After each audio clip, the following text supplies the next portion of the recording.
예수 그리스도 안에 한 가족임을 믿으시기 바랍니다. 오늘 저는 교회됨에 대해서 여러분과 말씀을 나누고 싶습니다. 여러분, 교회됨은 무엇입니까? 무엇이 교회됨입니까?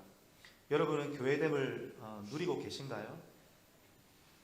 여러분, 교회됨이라고 하는 것은 교회가 오류가 하나도 없는 상태, 무오류 상태거나 또 무균의 상태를 의미하는 것이 아닙니다.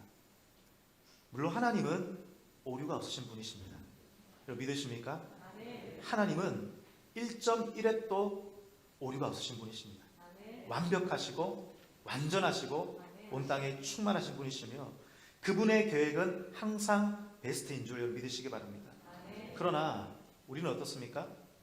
우리는 오류투성입니다. 그렇습니까?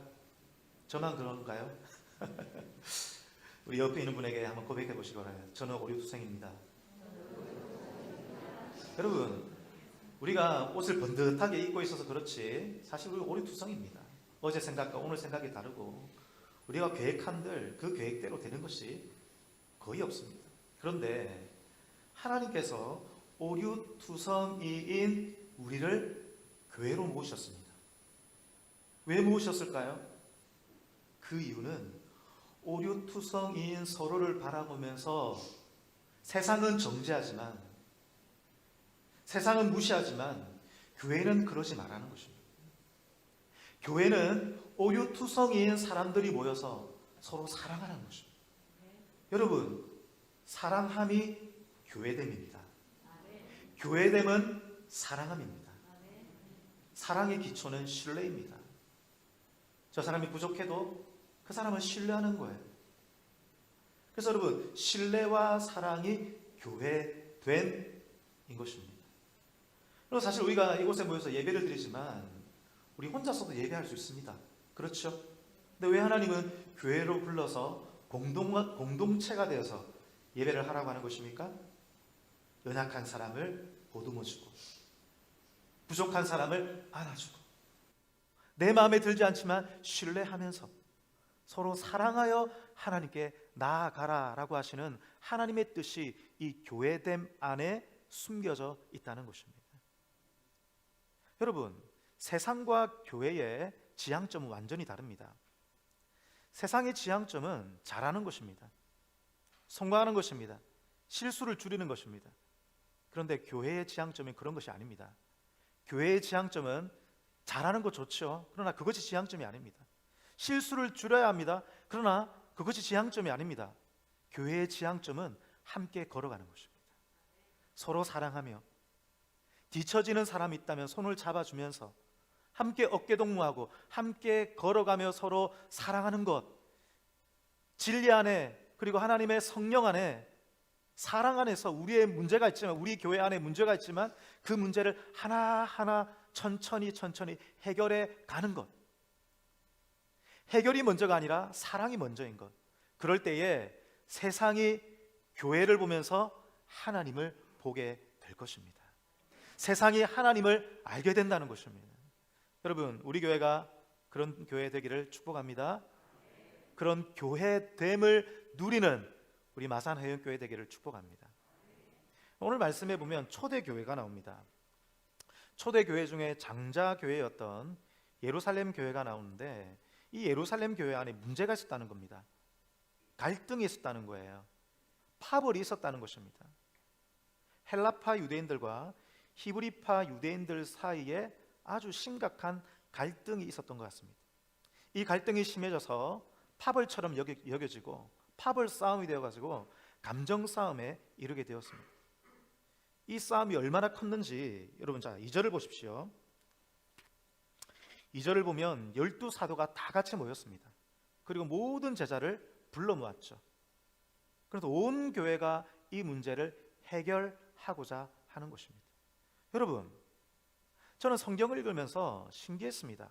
왜 교회가, 초대교회가 아름다운 모습만 우리에게 보여주는 것이 아니라 갈등이 있었던 모습까지도 우리에게 보여줄까? 여러분, 신기하지 않으세요? 성령 충만해서 서로 정말 뜨겁게 사랑하는 그 모습만 보여준 것이 아니라 갈등이 있는 모습을 성경에 기록해 두었다는 것입니다. 두 파로 나뉘어졌습니다. 히브리파, 헬라파. 이 갈등 있는 모습을 우리에게 보여주고 있다는 것이죠. 여러분, 이것은 하나님의 자신감입니다. 교회가 문제가 있어도 교회가 무너지지 않는다는 것입니다. 교회가 어려움이 있어도 하나님의 교회는 완성된다는 것입니다. 그리고 하나님께서 이 교회 안에 문제들이 있음에도 불구하고 그 문제들을 서로 사랑하면서 해결해 가라라고 하는 메시지가 오늘 말씀 속에 들어있다는 것이죠. 여러분, 오늘 초대교회, 특별히 예루살렘 교회에 있었던 갈등은 어떤 갈등이었을까요? 히브리파 유대인들과 헬라파 유대인들 사이에 싸움이 일어났습니다. 그러면 헬라파 유대인과 히브리파 유대인들은 어떤 사람을 가리킬까? 역사적으로 얘기를 하면 너무 얘기가 길어집니다.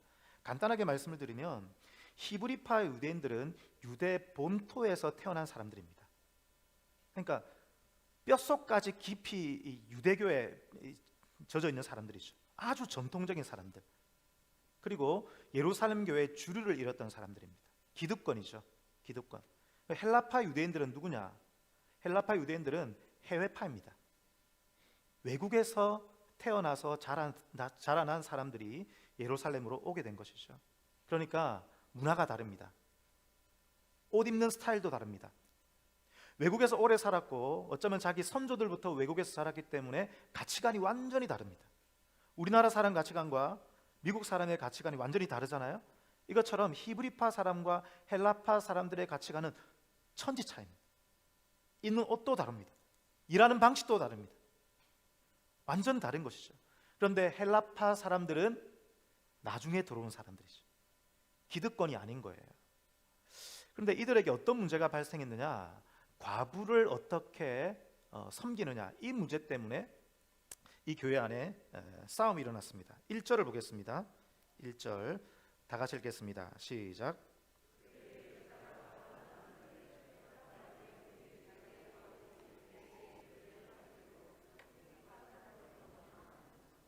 예. 헬라파 유대인들이 자기의 과부들이 매일의 구제에서 빠졌다라고 말합니다. 그 당시 과부 문제는 사회의 이슈였습니다. 지금은 남편이 먼저 죽으면 그 재산을 아내가 물려받게 됩니다. 근데 이 시대는 아내가 물려받지 못했습니다. 자식들이 먼저 물려받았어요. 근데 자식들 중에서는 자기의 어머니를 복량하지 않은 사람들이 많았다고 합니다. 그러니까 자연스럽게 버림받은 과부들이 굉장히 많이 있었고, 그리고 디아스포라, 해외에 나가서 살다가 이제 과부가 되어서 자기의 여생의 마지막을 고국에서 유대 땅에서 보내리라 하고 고향으로 돌아온 과부들이 굉장히 많이 있었습니다. 그래서 그 당시에 이 과부 문제는 사회적인 이슈였습니다. 근데 이 문제를 교회가 해결하려고 했다는 것입니다. 교회 안에도 과부가 많았겠죠. 교회가 사랑이 넘쳤다는 것이죠. 이것은 선한 것입니다. 아름다운 것입니다. 좋은 것입니다. 이 사회에서 가장 연약한 사람을 교회가 돌아보기 시작했다는 것입니다. 그런데 이렇게 선한 봉사를 하다가 갈등이 생겼다는 것이죠. 그럼 여러분, 이 봉사를 멈춰야 됩니까? 이 선한 역사를 멈춰야 되겠습니까? 아닌 것이죠. 멈추는 것이 아니라 이 문제를 사랑 안에서 해결해 가야 한다는 것입니다. 여러분, 이 문제가 어떤 문제였냐면 이 예루살렘 교회는 갑자기 붕한 교회였습니다. 원래 마가의 다락방에서 몇 명이 모여서 기도했습니까? 120명이 모여서 기도했지 않습니까? 그런데 하루 이틀 만에 3,000명, 4,000명이 세례를 받았습니다. 그러니까 일주일 사이에 4,000명이나 되는 대형 교회가 된 것입니다. 어떻게 이 사람들을 다 관리합니까? 그럼에도 불구하고 교회는 가난한 자들을 돌보기 시작했습니다. 자기의 소유를 팔아서 가난한 사람들을 돌보기 시작했죠. 얼마나 선한 역사였습니까? 그런데 문제가 벌어졌습니다. 기존에 그 땅에 살던 본토 유대인들은 서로 잘 알았기 때문에 누락되는 사람이 없었어요. 근데 헬라파 사람들은 해외에서 왔기 때문에 자연스럽게 누락되는 사람이 있어요, 없어요? 발생했다는 것입니다. 발생했다는 거예요. 그러니까 여기에 이제 1절에 나오는 매일의 구제에 빠졌다라고 되어 있는데, 이 구제라고 말하는 것은 음식을 나눈 일을 말합니다. 음식을 나누면서 그들을 섬기는 일을 말하는데, 헬라파 과부들만 매일 이 구제에 빠지게 되었다는 것이죠. 그러면서 헬라파 사람들이 감정이 상하게 되었습니다. 차별한다는 거예요. 왜 우리만 차별합니까? 아니, 당신들은 기득권이라고, 먼저 된 사람들이라고 나중에 들어온 해외파인 우리 헬라파들을 차별하는 것입니까? 감정이 상해버린 것입니다. 이것이 초대교회의 장자교회였던 예루살렘 교회의 갈등 문제였습니다. 여러분, 교회는 갈등이 생기면 사랑 안에서 이 갈등을 해결해 가야 할 줄 믿습니다. 여러분, 우리 교회는 갈등을 해결해 가는 교회가 되기를 축복합니다. 그럼 교회 안에 갈등이 생기면 사람들의 반응은 두 가지입니다. 첫 번째는 뭐냐면 이 갈등을 감정의 문제로 본다는 것이에요. 저를 한번 따르겠습니다. 갈등을 감정의 문제로 보지 마십시오. 여러분, 잘 생각해 보십시오. 지금 예루살렘 교회 안에 있었던 이 갈등, 헬라파 과부들이 봉사에서 소외되었다는 것, 어떻게 보면 감정적인 문제로 볼 수 있습니다. 차별처럼 보일 수 있죠. 그런데 여러분, 초대교회가 과연 이들을 차별했을까요? 일부러 차별했을까요? 역사상 가장 성령 충만한 교회가 어떤 교회입니까? 예루살렘 교회 아닙니까? 바로 직전에 성령께서 임하셨습니다. 그들 중에는 예수님을 본 사람도 많이 있습니다. 여러분, 성령 충만하면 두 가지 모습으로 나타납니다. 하나는 복음을 증거하는 것입니다. 여러분 믿습니까? 땅끝까지 이르러 내 증인이 되리라. 여러분, 우리 교회가 성령 충만하여 증인되는 교회가 되기를 축복합니다. 여러분, 두 번째 성령 충만한 증거는 무엇입니까? 서로 사랑하는 것입니다. 아멘. 하나 되는 것입니다. 품어주는 것입니다. 신뢰하는 것입니다. 할렐루야. 그래서 여러분, 초대교회는 자기의 소유를 팔아서까지 다른 사람들을 사랑했다는 겁니다. 자기의 소유를 팔 정도인데, 여러분, 차별했겠습니까? 그럴 리가 없다는 거예요. 그러니까 헬라파 유대인들이 차별처럼 보였던 것은 차별이 아니에요. 차별이 아니라 행정적인 미숙함이었던 것입니다. 행정적인 착오였다는 거예요. 사람이기 때문에 오류가 있을 수 있고 실수였다는 것입니다. 여러분, 특히 제가 말씀드렸지만 그때 예루살렘 교회는 한 주, 두 주 사이에 대형 교회가 되었습니다. 행정적으로 미숙했다는 거예요. 거기다가 지도자들이었던 사도들은, 바로 앞에 보시면 사도행전 5장을 보시면 5장의 끝부분을 보면 41절 보세요. 40절 41절 사도들을 불러 채찍질하며 예수의 이름으로 말하는 것을 금하고 놓았다. 그 당시 사도들은 성도들을 돌아볼 여력이 없었습니다. 복음 전하다가 잡혀가고 감옥에 가고 감옥에 들락날락 했었습니다. 근데 4,000명 5,000명이나 되는 이 성도들을 평신도 지도자들이 돌아보기에는 역부족이었다는 것이죠. 그래서 사실은 헬라파 유대인들을 차별한 것이 아니라 행정적인 착오, 행정적인 미숙함이었다는 것이죠. 그런데 여러분, 사람들은 행정적인 미숙함인데도 불구하고 그것을 감정과 연결시켜서 생각하는 경향이 있다는 것입니다. 여러분, 사람들은 실수할 수 있습니까? 실수할 수 있습니다. 우리 모두가 인정할 수밖에 없습니다. 여러분, 교회 일을 하다가 함께 일하던 분들이 실수할 수 있습니다. 착오를 일으킬 수 있습니다. 행정적인 미숙함이 있을 수 있습니다. 그때 어떻게 반응해야 됩니까? 야, 저 사람이 내가 미워서 저렇게 하는구나 라고 반응하면 안 되시는 것입니다. 교회는 그렇게 하면 안 됩니다. 세상은 그렇게 할 수 있습니다. 그러나 교회는 그렇게 하는 것이 아니라, 저 사람이 나를 미워서 공격하는 것이 아니라 실수였구나. 여러분, 실수를 용납하는 것이 교회됨인 것입니다. 실수를 용납하는 우리 교회가 되기를 축복합니다. 제가 결혼할 때에 여러분 인생의 가장 큰 잔치가 결혼 아닙니까? 저희 모교회가 1000명 정도 되는 교회였는데 행정 담당하시던 목사님이 그만 저희 결혼식 소식을 교회 광고에 누락시켰습니다. 누락시켰어요. 어떻게 보면 난리가 날 일이죠. 저도 마음이 약간 안타까움이 있었습니다. 그런데 어떡합니까? 그 부목사님이 일부러 그랬을까요? 아닙니다. 1000명 정도 되는 교회 일이 얼마나 많겠습니까? 그 주보를 보면요, 광고가 꽉 차 있습니다. 행정적인 미숙함, 행정적인 착오였다는 것입니다. 여러분, 결혼식 광고를 하지 않으면 사람들이 모르니까 오지 않을 수도 있죠. 저희들 마음속에 약간 서운함이 있었습니다. 그러나 화를 내지 않습니다. 왜? 일부러 그런 것이 아니기 때문입니다. 그 다음 주 토요일 날 결혼식에 우리와 달리 본당이 가득 찼습니다. 사람들이 넘쳐났습니다. 여러분, 우리들은 행정적으로 실수할 수 있다는 것입니다. 그때의 행정적인 실수를 지적하는 것이 아니라 그때 용납해주고 감싸주고 그 사람들 다시 일으켜줄 때에 우리 교회에, 그 교회에 교회됨이 회복될 뿐만 아니라 하나님의 사랑이 충만한 교회가 될 줄 믿습니다.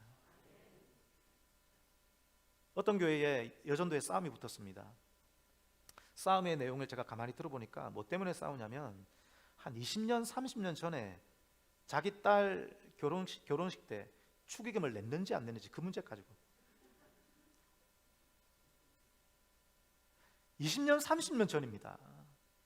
20년, 30년 전에 여전도에서 그 여전도 회원이 결혼을 하면, 자기 자녀가 결혼을 하면 이렇게 하면 축의금이 나가나 봐요. 실수로 누락시켰나 봐요. 실수로. 일부러 그랬겠습니까? 근데 그 앙금을 20년, 30년 동안 가지고 있는 것이죠. 여러분, 교회는 실수를 용납하는 교회가 될 때 사랑이 넘치게 될 것입니다. 여러분, 하나님은 우리의 실수를 정죄하십니까? 하나님은 한 번도 여러분의 실수에 대해서 정죄하신 적이 없으십니다. 우리 하나님은 우리의 실수를 안아주시는 분인 줄 믿습니다. 품어주시는 줄 믿습니다. 그래서 제가 이 자리에 있습니다. 만약에 여러분 구약시대 때 같으면 제가 이 자리에 설 수 있겠습니까? 하늘에서 번개가 내려서 당장 죽습니다. 여러분 중에 누구도 여기 앉아 있을 수 없습니다. 근데 예수 그리스도 안에서 우리는 용납되었다는 것입니다. 예수님께서 우리의 모든 저주를 가져가 버리셨습니다. 예수님이 십자가에서 우리의 저주를 다 받으시고 죽으셨습니다. 우리에게 더 이상 저주가 없습니다. 정죄가 없습니다. 주님은 우리를 꼭 안아주시는 분인 줄 믿습니다. 우리가 그렇게 우리의 실수를 우리 주님의 용납하심으로 우리가 하나님의 사랑을 받은 자들이라는 것입니다. 그래서 우리가 이 자리에 있는 것이죠. 제가 오래전에 청년회 때에 하나님 앞에 제 모습이 너무나 부끄러워서 한두 달 동안 예배할 수 없는 때가 있었습니다. 여러분, 그럴 때 있잖아요. 내 모습에 실망해서 예배할 수 없을 때가 있습니다. 찬양을 부르는데 찬양이 안 나옵니다. 말씀이 들리는데요, 말씀이 귀에 들리지 않습니다. 은혜는 받아야 되겠는데 내가 거부합니다. 왜? 내 모습이 너무나 더러웠기 때문에. 그런데요, 어떤 집회를 갔었는데 그 집회의 제일 끝에 앉아 있었습니다. 모든 사람들이 뜨겁게 찬양하고 있는데 그때 누군지 모르겠습니다. 저를 모르시는 분이에요. 우리 교회 집회가 아니었으니까요. 어떤 권사님 같은 분이셨는데, 제가 청년 때였으니까 권사님 같은 아주 어머니 같은 분이 저에게 오셔서 저를 모르시는 분인데 저를 꼭 안아주시는 거예요. 뒤에 조용히 앉아 있었는데 저를 꼭 안아주시면서, 형제님, 하나님은 형제님을 용납하셨습니다. 하나님은 형제님을 용납하셨습니다. 이미 용서하셨습니다. 저를 꼭 안아주는데 제가 그때 그분 품에 안겨서 얼마나 울었는지 모릅니다. 모르는 분입니다. 모르는 분 품에 안겨가지고 엉엉 울었어요. 여러분, 하나님이 나를 용납하셨다는 이 진리가 제 안에 들어올 때 예배가 회복되었습니다. 찬양이 회복되었습니다. 그 즉시 회복되어 버렸습니다.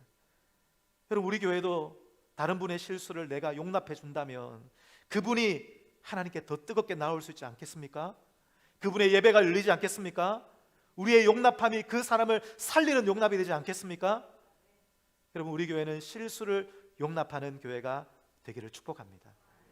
저를 한번 따라하겠습니다. 우리 교회는 실수를 용납하는 교회 되길 원합니다. 우리 옆에 있는 분에게 한번 이렇게 고백하겠습니다. 저의 실수를 용납해 주십시오. 그러면 대답해 주십시오. 용납하겠습니다. 대답해 주십시오. 여러분, 실수를 용납하는 것이 교회됨입니다. 실수를 용납하는 것이 교회됨입니다. 실수를 용납하는 것이 교회됨입니다. 그런 교회가 되기를 축복합니다. 여러분, 마귀가 어떤 교회에 강력하게 역사하면 어떤 일을 벌이는 줄 아세요? 교회에 가장 강력하게 역사하는 마귀의 이름이 있다고 하죠. 여러분, 드러나 보셨습니까? 섭섭마귀. 들어보셨어요? 섭섭마귀. 섭섭마귀 한번 마음에 들어오면 그거 진짜 회복되기 힘듭니다. 섭섭한 거예요. 서운한 거예요. 목사님한테 서운하고, 장로님한테 서운하고, 저 자매한테 서운하고, 저 권사님한테 서운하고, 서운한 거죠. 혹시 서운한 분 계십니까? 여러분, 마귀가 제일 잘하는 게 뭔지 아세요? 마귀의 주특기. 마귀의 주특기가 뭐냐면 소설을 쓰는 겁니다. 마귀는 거짓의 아비입니다. 거짓말 제일 잘합니다. 우리 속에 섭섭마귀가 들어와서 소설을 쓰는 거예요. 한번 서운해지기 시작하면 상대방에 대해서 없는 것까지도 내 마음속에 지어내어 가지고 감정적으로 더 격화되게 되어 있습니다. 제가 어릴 때 3남매 중에 막내였습니다. 혹시 막내로 자란 분이 계십니까? 막내로 자란 분의 가장 어려운 점이 뭔지 아세요? 막내한테만 자꾸 심부름을 시켜요. 어릴 때 저한테만 심부름을 시켜요. 어릴 때 기억은 심부름한 기억밖에 없습니다. 밤에 자는 게 깨워가지고 심부름 보내고. 근데 어떤 일인지 기억이 안 나는데 제 마음속에 가족을 향한 서운함이 생겼습니다. 어떤 일인지 오래돼서 기억이 안 나요. 서운함이 생겼는데 그때부터 제가 제 안에 소설을 쓰기 시작하면서 어떤 생각을 가졌냐면, 제가 우리 집에서 나가면 우리 가족들끼리 내 흉을 볼 것이다 라고 생각하기 시작했습니다. 왜 그런지 모르겠습니다. 저 혼자 소설을 쓰는 거예요. 그래서 집에서 저보고 심부름 가라고 하면 안 가는 거예요. 왜? 가면 나 빼놓고 흉 볼 거니까. 심부름을 안 갔습니다. 버텼습니다. 그러다가 이제 싸움이 붙었죠. 제가 엄마에게 화를 냈습니다. 가족들 다 있을 때. 심부름 안 가요. 내가 나가면 또 나 빼고 내 욕할 거 아니야. 그때 저희 가족들의 표정을 저는 잊을 수가 없습니다. 그 황당하다는 표정. 제가 왜 저러나? 그 표정, 눈이 동그래지면서 제가 왜 저러나? 그 표정을 저는 잊을 수 없습니다. 이와 유사한 사건이 제가 사역할 때 있었습니다. 제가 어떤 교회 중고등부를 섬길 때에 그 교회 선생님 한 20분 정도 계셨어요. 그 선생님들과 함께 정말 열심히 사역했는데, 그 선생님 중에 한 분 참 좋은 권사님이 계셨는데, 교사회를 할 때마다 그 선생님이 제가 앞에서 얘기를 하고 있으면 입 한쪽이 삐쭉 올라오는 거예요. 이렇게. 그럼 기분이 어때요? 기분이 나쁘죠? 기분 나빠요. 그래서 저는 이 권사님이 나를 싫어하나? 나를 미워하나? 내 의견에 반대하는 분인가? 말할 때마다 입이 삐쭉 올라오니까요. 나중에 알게 됐습니다. 이분이 습관적으로 사람들 얘기할 때 입이 삐쭉삐쭉 올라오는 거예요. 입이 이렇게 한쪽이 삐쭉삐쭉 올라오는 거예요. 근데 이분이 정말 나중에 알게 되었는데 정말 신실한 분이셨습니다. 근데 처음에는 몰랐기 때문에 저 혼자 속이 부글부글 하는 거죠. 섭섭마귀가 들어왔습니다. 소설을 쓰기 시작합니다.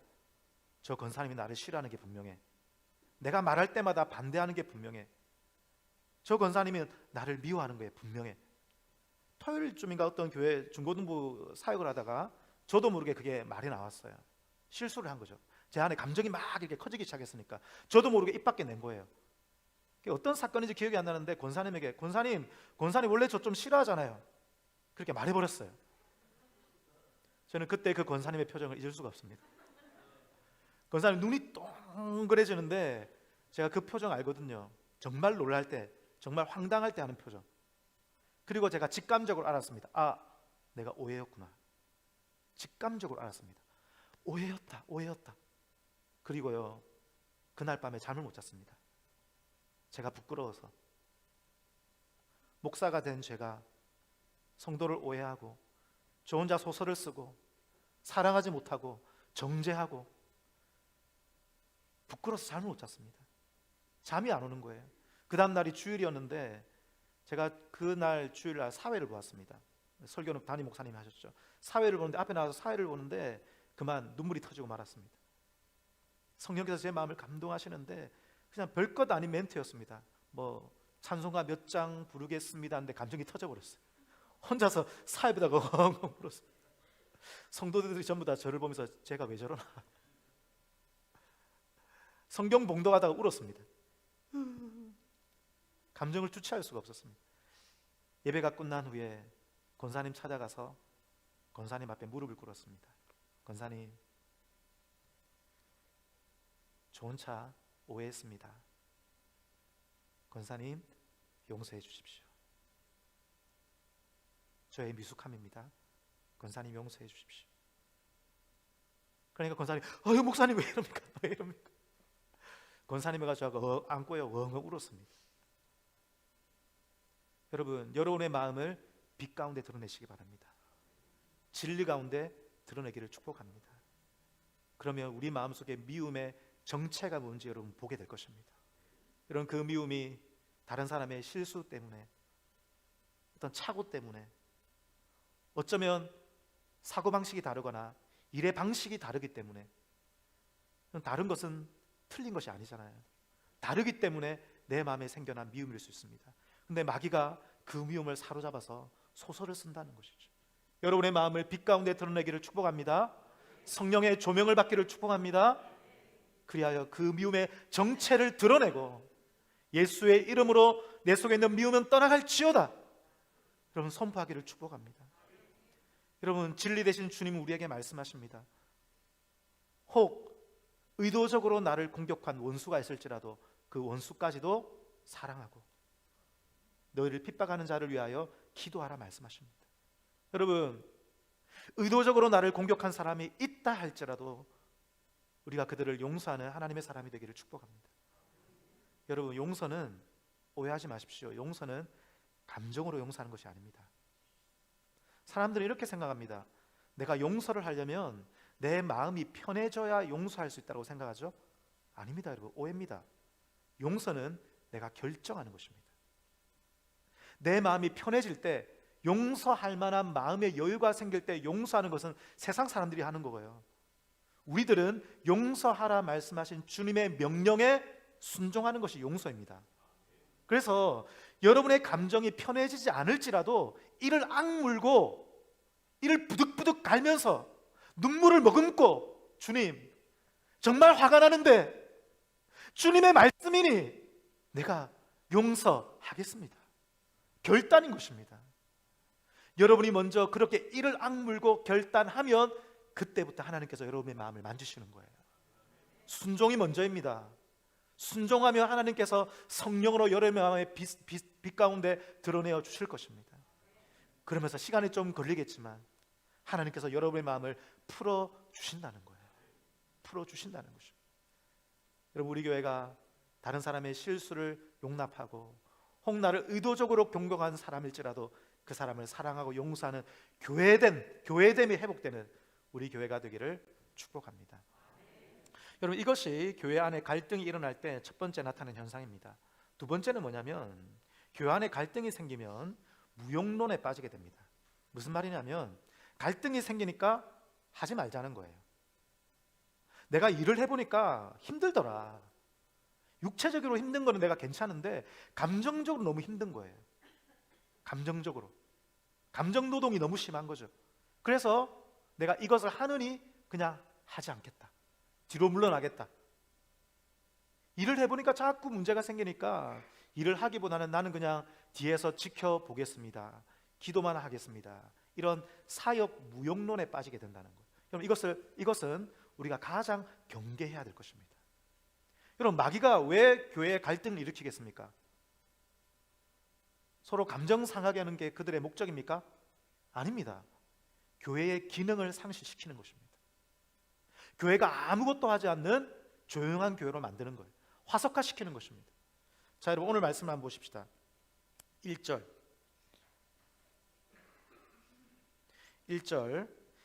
제일 처음에 어떤 단어로 시작합니까? 그때에라고 하는 단어로 시작하죠. 여러분 그때는 어떤 때일까요? 그때는 제가 조금 전에 말씀드렸지만 5장의 제일 끝부분에 나오는 그런 상황입니다.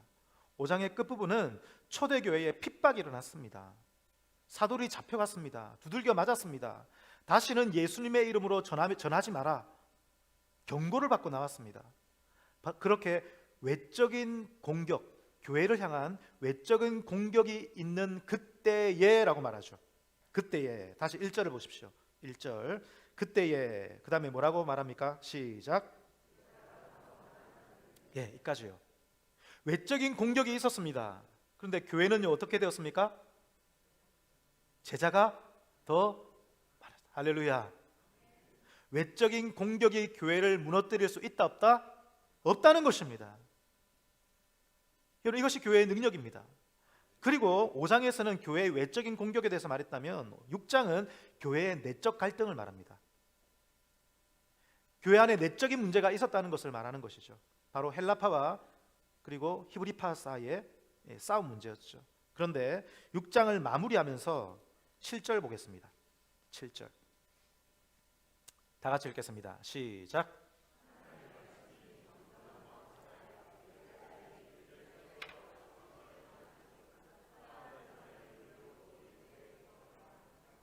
할렐루야. 성경이 의도적으로 나열하고 있죠. 5장의 외적인 공격, 제자의 수가 더 많아졌더라. 6장의 내적인 갈등, 내적인 싸움 마무리하면서 하나님의 말씀이 점점 왕성했고, 제자의 수가 더 이번에는 심히 많아졌고, 허다한 제사장의 무리, 교회를 공격했던 제사장의 무리도 굴복했다. 할렐루야. 여러분 성경이 우리에게 말하고 있는 것은 공격이 있고 내적인 갈등이 있지만 멈추지 말라는 것입니다. 할렐루야. 중요한 것은 갈등이 있을 때 해결하라는 것입니다. 숨지 말고 해결하라는 것이죠. 왜냐하면 이 교회는 하나님이 주인 되시기 때문입니다. 교회는 결코 무너지지 않을 것입니다. 그래서 우리 교회도 갈등이 있을 수 있지만 갈등을 해결하면서, 숨는 것이 아니라, 회피하는 것이 아니라 갈등을 해결하면서 함께 하나 되어 나아가는 것이 중요하다는 것입니다. 그러면 여러분 이 갈등을 어떻게 해결합니까? 오늘 말씀의 이제 본론 부분입니다. 여러분 예루살렘 교회는 이 갈등을 어떻게 해결했을까요? 그것은 본질로 돌아가는 것입니다. 본질로 돌아가는 거예요. 자, 2절입니다. 다 같이 읽습니다. 시작. 12사도가 모든 제자들을 불러 이르되 우리가 하나님의 말씀을 제쳐놓고 접대를 일삼는 것이 마땅치 아니하니. 3절 형제들아 너희 가운데서 성령과 지혜가 충만하여 칭찬받는 사람 7을 택하라. 우리가 이 일을 그들에게 맡기고. 4절 우리는 오로지 기도하는 일과 말씀 사역에 힘쓰리라 하니. 본질로 돌아갑니다. 사도들은 기도하는 일과 말씀 사역에 집중하는 것이죠. 여러분 목사가 말씀 사역과 기도 사역과 복음 전하는 일에 집중하지 못하고 분주해지면 그 교회는 무너집니다. 여러분 저를 위해서 기도해 줄 때 담임 목사, 우리 마산회원교회 담임 목사가 분주해지지 않도록 여러분 기도해 주시기 바랍니다. 말씀과 기도에 전무하도록 여러분 기도해 주시기 바랍니다. 본질에 충실하는 것입니다. 목사가 이거 해결하려고 뛰어다니는 게 아니에요. 목사는 그냥 본질에 집중하는 것입니다. 그리고 집사들을 세우는 것이죠. 평신도들을 세워서 봉사의 일을 하게 하는 것입니다.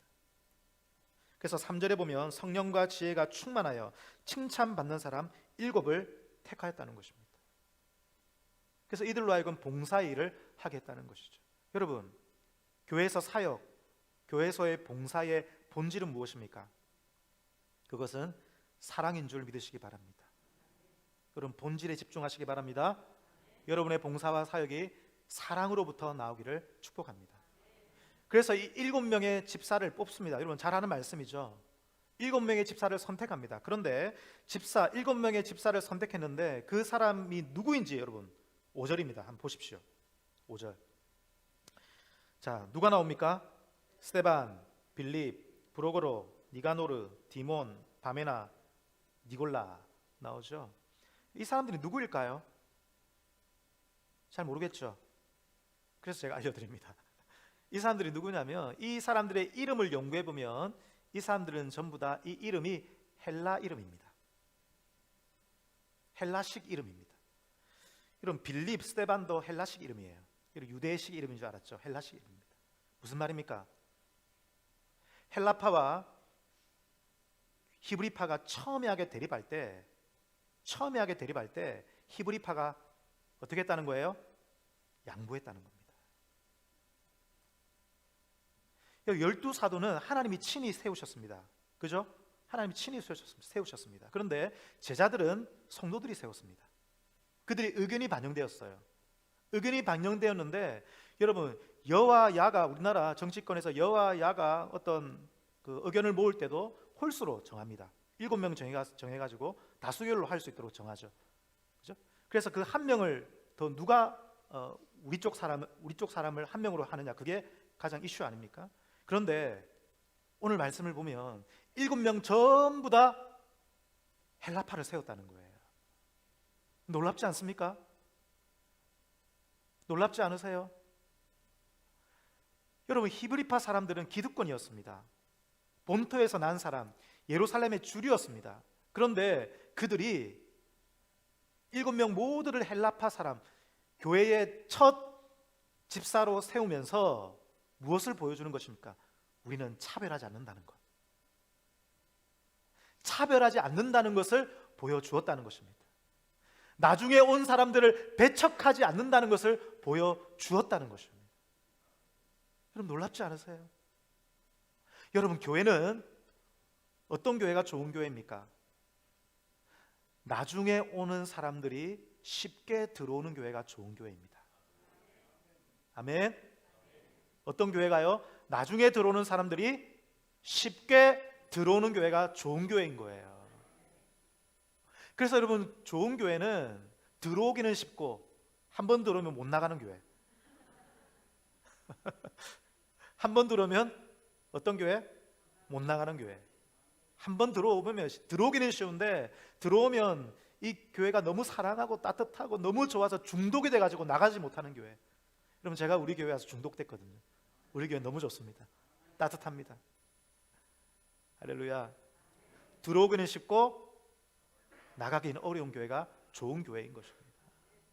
그러면 어떤 교회가 그런 교회가 될 수 있습니까? 문턱이 낮아야 되는 거예요. 문턱이 낮은 교회, 누구든지 들어올 수 있는 교회, 누구든지 와서 사역할 수 있는 교회, 먼저 된 우리들이, 기득권을 가진 우리들이 뭔가를 주장하지 않고 뒤에 들어온 사람들에게 자리를 내어주고 양보하고 일할 수 있도록 배려하는 것, 이런 교회가 좋은 교회인 것입니다. 그렇지 않으면 뒤에 들어온 사람들이 어떻게 되겠습니까? 결국은 다 튕겨나가게 되는 것입니다. 들어오기도 어렵고 나가기 쉬운 교회 되면 그 교회가 어떻게 부흥하겠습니까? 여러분, 우리 교회는 문턱이 낮은 교회가 되기를 축복합니다. 여러분, 시간이 좀 같이 조금만 더 할게요. 문턱이 낮은 교회는 어떤 교회입니까? 문턱이 낮은 교회는 배척 문화가 없는 교회예요. 저를 한번 따르겠습니다. 배척 문화가 없는 교회. 여러분, 교회 안에 배척 문화가 없어야 됩니다. 우리 모두 다양한 사람들이 모였습니다. 배척 문화가 없다는 것은 신앙 좋은 분들이 배척 문화를 가지기 쉬워요. 왜냐하면 신앙이 좋기 때문에 내 것이 항상 옳다라고 여기는 것입니다. 이게 우리의 약점입니다. 그러나 주님은 우리 교회가 좋은 교회가 되기를 원하십니다. 여러분, 배척 문화를 던져버리는 우리 모두가 되기를 축복합니다. 배척 문화를 버린다는 것은 나와 다름을 인정하는 것입니다. 늦게 들어온 사람, 헬라파 사람, 문화가 다릅니다. 언어가 다릅니다. 옷 입는 스타일이 다릅니다. 일하는 방식이 다릅니다. 그 방식을 어떻게 해요? 인정해 주는 것. 그리하여 나와 다르지만 마음껏 일할 수 있도록 배려하는 것. 할렐루야.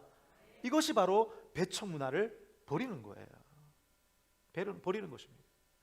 우리 교회에도 다양한 목소리들이 있지 않습니까? 다양한 사람들이 있지 않습니까? 제가 군대에 있을 때에 사투리 때문에 문제를 일으켰던 고문관이 한 명 있었습니다. 이 경상도 사람인데 사투리가 너무 심해가지고 고쳐지지가 않는 거예요. 이 친구가 항상 그 조모를 할 때 서 있던 자리가 이게 한 명씩 숫자를 세지 않습니까? 하나, 둘, 셋, 넷 세는데 이 친구가 항상 서 있던 자리가 15번째 아니면 16번째였습니다. 좌우로 번호 하면 하나, 둘, 셋, 넷 가는데 이 친구 순서가 되면 15 해야 되는데 이 친구 사투리가 심해가지고 15 이렇게 하는 거예요. 16자리인데 열려 이렇게 하는 거예요. 한 번은 저희가 있던 부대에 간첩이 들어와가지고 저희 중대 모두가 투입되었습니다. 산에 올라가서 일렬로 서서 수색을 해서 내려가는데 한 번은 아무 이유 없이 온 부대가 이 중대가 옆쪽으로 우회를 하는 일이 있었습니다. 중대장의 명령이 떨어지지도 않았는데 우회를 하게 되었습니다. 나중에 알고 보니까 한쪽 끝에 절벽이 나타나서 이제 옆으로 전달하면서 물었어요. 어떻게 하실 건지 물었어요. 그런데 이 고문관, 경상도 사투리를 고치지 못하는 친구가 어떻게 하실 건지를 경상도 말로 전해주었습니다. 어떻게 하실 건지 경상도 말로 하면 뭐예요? 우회하실 건지. 바로 옆에 있던 사람이 서울 사람이에요. 그래서 우회하실 건지를 우회하실 건지로 들었답니다. 그때부터 우회하실 건지가 되어서 온 부대 전체가 이 사투리 때문에 아무 이유 없이 우회를 하게 됩니다. 다 다릅니다, 여러분. 결혼을 하면 제일 먼저 싸우는 게 치약 때문에 싸운다지 않습니까? 뒤에서 천천히 짜는 사람, 중간에 푹 눌러서 짜는 사람, 그것 때문에 싸우고요. 제가 우리 청소년부, 중고등부, 대학부 아이들을 데리고 수련회 많이 가면요, 권사님들 맨날 싸웁니다. 뭐 밥 짓는 방법이 다 다른가 봐요. 뭐 때문에 싸우는지 모르겠어요. 좀 양보하면 안 됩니까? 좀 양보하세요. 어떤 교회는 피아노를 어디 놓느냐, 뭐 좌측에 놓느냐, 우측에 놓느냐, 강대상 위에 놓느냐, 아래에 놓느냐, 그것 때문에 장로님 두 분이 싸워가지고, 우리 교회는 우리 입당할 때 이것 때문에 안 싸웠습니까? 잘 모르겠습니다. 묻지 않겠습니다. 어떤 교회는 실제로 이 문제 때문에 좌측에 놓느냐 우측에 놓느냐 이 문제 때문에 장로님 두 분이 대립이 돼가지고 교회가 반으로 갈라졌대요. 실제로 있었는지는 모르겠습니다. 저도 들었기 때문에. 나중에 한 20년 후에 이 장로님 두 분이 이제 그다음부터 얼굴도 안 봤는데 20년 뒤에 앙금이 다 사라진 뒤에 우연히 백화점 어디 뭐 카페에서 만났대요. 지나가다가 만나가지고 오랜만에 만났으니까 안고 인사하고 어떻게 지는지 얘기하고 이제 헤어지면서 한쪽 장로님이 물었답니다. 그런데 장로님, 그때 피아노 좌측에 놓자고 한 사람이 접니까? 장로님입니까? 물었대요. 여러분, 진리가 아닌 문제는 다툴 필요가 없는 것입니다. 어떻게 해야 됩니까? 그냥 네 마음대로 해라. 다름을 인정한다는 것은 정권을 주는 것입니다. 아멘. 진리 문제가 아니기 때문에요. 정권을 주면 그 사람 세워서, 헬라파 사람들 세워서 정권을 주면 그 사람이 세워지는 거예요. 교회의 일꾼이 되는 것입니다. 그 사람이 나중에 우리 교회의 핵심 멤버가 되는 것입니다. 그래서 그렇지 않았다면, 만약 초대교회가 그렇지 않았다면 헬라파 사람들이 다 교회를 나갔을 것입니다. 여러분, 다름을 인정하는 교회가 좋은 교회인 줄 믿으시기 바랍니다. 말씀을 정리하겠습니다. 여러분, 우리 교회가 교회됨을 회복하기를 축복합니다. 오늘은 예수 가족 예배가 있는 날입니다. 저는 이런 예배를 당분간 한 달에 한 번 드릴 예정입니다. 코로나 기간 동안에 우리 가족됨, 공동체성이 너무 약화되었습니다. 다시 회복하기를 축복합니다. 다음 달 6월 달 넷째 주에도 이렇게 모일 것입니다. 다음 달에 모일 때는 여러분 전도회에 시험에 당한 분들, 우리 교회 문턱이 높아서 떠나간 분들 다 불러 모으십시오. 다시 불러 모으기를 축복합니다. 다 불러 모아서 다음 달에는 더 많은 분들이 이렇게 예배 드렸으면 좋겠습니다. 여러분, 저는 다음 세대를 생각하면 마음이 굉장히 뜨겁습니다. 제가 생각하는 다음 세대란, 감사합니다. 제가 생각하는 다음 세대란 나이가 젊은 세대만을 말하는 것이 아닙니다. 제가 생각하는 다음 세대, 젊은 세대란 기존 질서, 전통적인 것에 잘 들어오지 못하는 사람들이에요. 교회 안에는 이런 분들이 참 많습니다. 그래서 튕겨나가는 사람들이 참 많아요. 저는 그런 분들에 대한 관심이 많습니다. 그래서 저는 우리 교회가 문턱을 낮추어서 튕겨나간 사람들 우리 교회로 다 모았으면 좋겠습니다. 할렐루야. 다 모아서 들어오기는 쉽고 나가기는 어려운 교회 만들기를 소원합니다. 그런 교회 만들어가는 저와 여러분 되기를 축복합니다. 하나님 아버지, 주께서 사랑하는 우리 회원교회가 이런 교회 되게 해 주옵소서.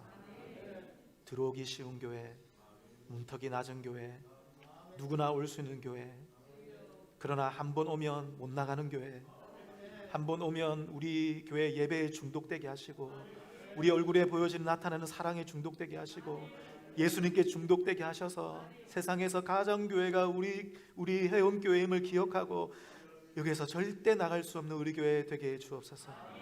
오기 전에 우리 교회로부터 튕겨져 나간 그런 분들이 있다면 불쌍히 여겨 주옵시고 이제 다시 그들을 불러 모아 주옵소서. 아버지, 매달마다 있는 이 예수 가족 예배에 그들을 초청하기를 원합니다. 기도하며 다시 그들을 초청하여 이 자리가 많아지게 하여 주옵시고 이제는 더 이상 우리 교회로부터 튕겨져 나가는 사람이 없는 그런 좋은 교회 되게 해 주옵소서. 그리하여 우리 교회가 멈추지 않고 주의 나라와 주의 영광을 위하여 사역하고 봉사하여 주님께 영광 돌리고 이 마지막 때에 주님께 쓰임받는 교회, 생명수가 넘쳐 흐르는 교회 되게 해 주옵소서. 오늘도 하나님께 감사를 드리며 귀한 물질을 드렸습니다. 하나님, 11조와 또 여러 가지 제목의 감사와 건축과 겨자씨 헌금, 선교 헌금과 장학구제 헌금으로 하나님께 드렸습니다. 하나님, 이 손길 위에 축복하여 주옵시고 하나님을 사랑함으로 드렸사오니 그 가정에 하나님의 놀라운 복으로, 영적인 복으로, 육적인 복으로 채워 주옵소서. 살아계신 주 예수 그리스도의 이름으로 기도하옵나이다. 주 예수 그리스도의 은혜와 하나님의 사랑과 성령의 교통하심이 이제는 우리 마산회원교회가 이런 교회 되기를 원하는 마음으로 문턱을 낮추고 또 사람들을 초청하고 나와 다르지만 용납하고 하나님, 우리가 배척 문화를 버리고 누구든지 인정해주고 세워주어서 세상에서 가장 좋은 교회 만들기를 원하는 이 자리에 고개 숙인 사랑하는 성도들과 그 가정과 기업과 자녀들과 또 주께서 사랑하시는 마산 회원교회 위에 영원토록 함께 있을지어다. 아멘.